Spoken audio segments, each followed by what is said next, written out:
Hey guys, your girl Key, and I'm back with another video, and today we were talking about main event Jey Uso. Now, this is kind of like my celebrating video because he is our new Intercontinental Champion, but also, like, I'm trying to give Jey his props because I think that he's came a very long way. I think anybody would believe that he came a long way from where he was, because I think that before Jey really had to be his own singles competitor when Jimmy had to go out, nobody really thought that, I don't think many people thought that he would be the breakout of the two. Although personally, I believe that both of them can have a very big success at being single stars. Jimmy just has to get that, have his own story arcs and stuff like that. But they're both successful in their own right. Jey also has played a very huge role in the Bloodline story, but also Roman Reigns' story as being the Tribal Chief.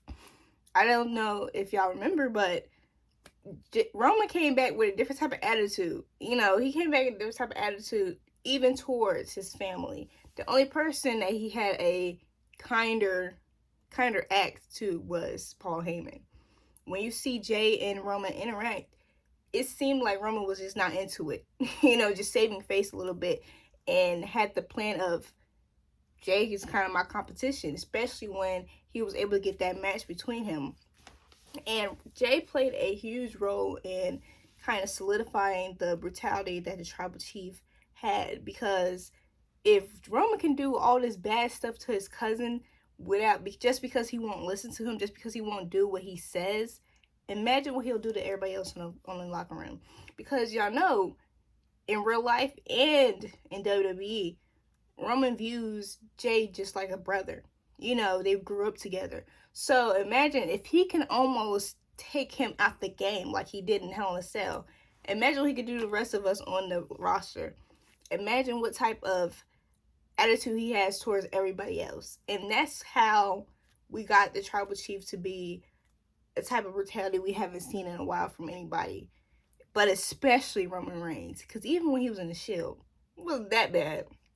He still had his loyalties, but instead it was a different type of actions. There were different type of actions, but also Jey Uso played a big role in keeping the bloodline kind of whole, because even when he left, it still was like it was a piece missing.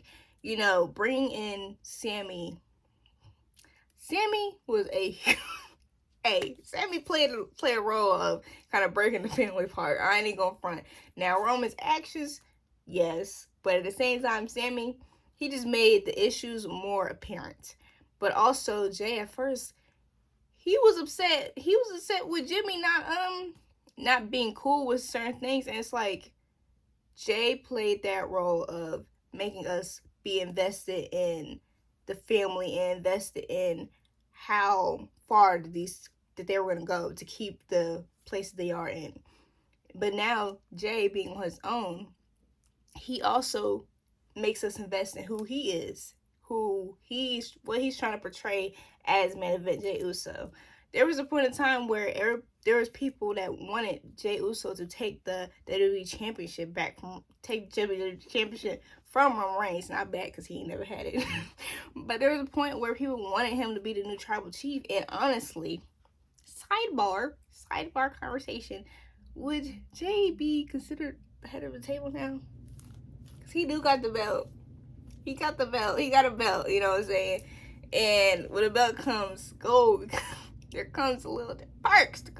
And Roman ain't got no belt. Solo ain't got no belt. Jacob ain't got no belt.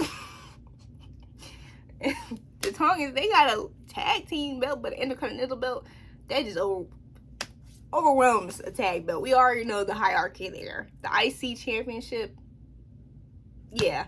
So how did that gonna go? But the work that he's been doing outside of the bloodline has become very apparent that he is a star in his own right. That he can stand without his family behind him, and that probably was the biggest motive, in my opinion, of the bloodline in a whole, to kind of flesh out these stars that could always be stars. They just didn't get the opportunity to be it, but they could handle it. Well, it's not my opinion. Roman said that. But now we see Jey, and I am so confident in him being able to be a great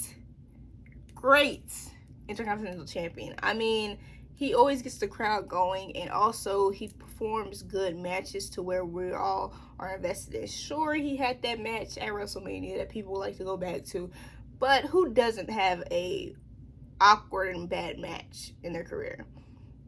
There's nobody that just had bangers on bangers on bangers. That's not possible.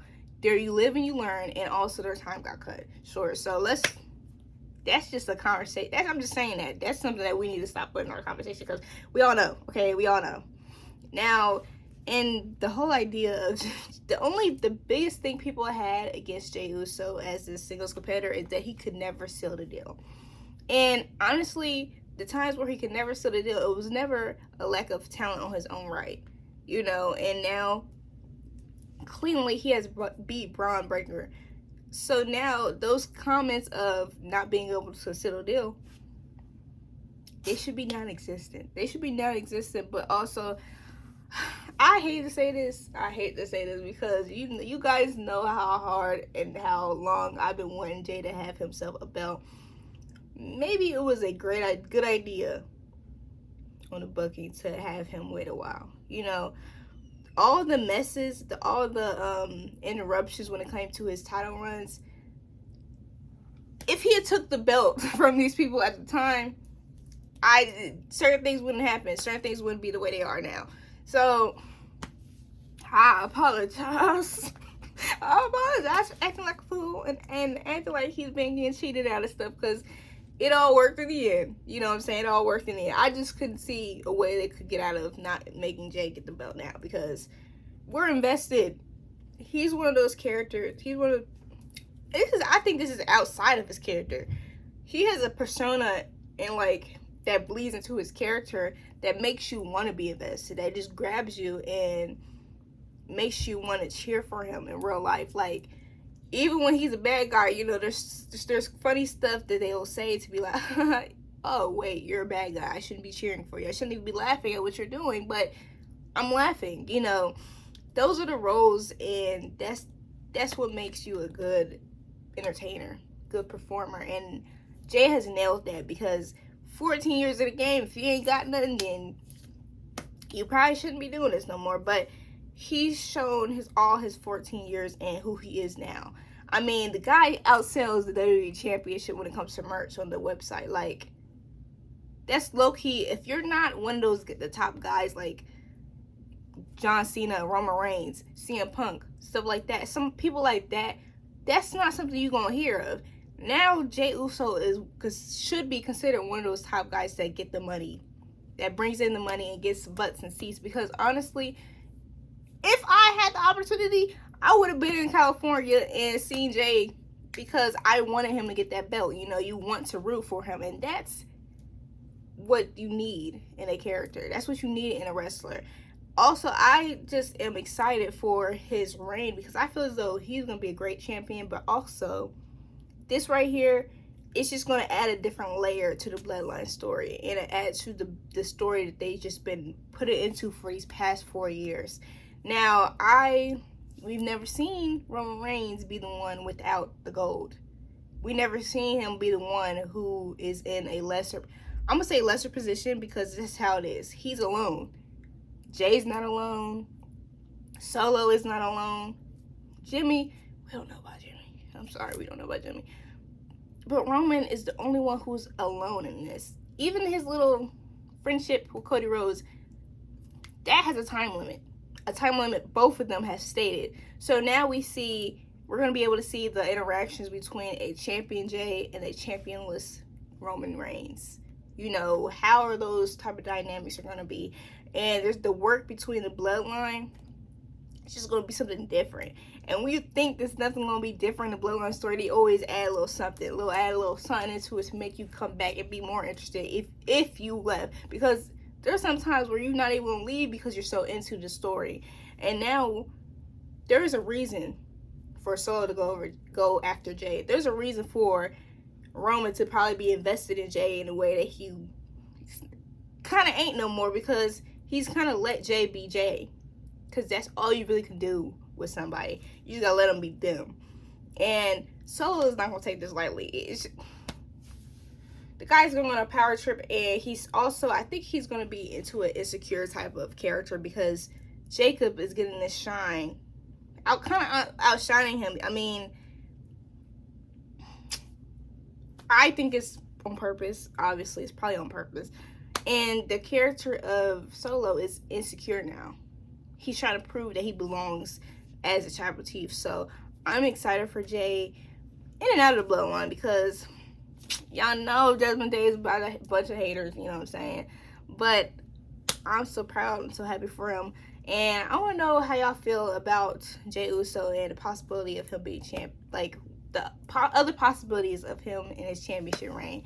Thank you for watching. Please like, comment, share, and subscribe. Bye.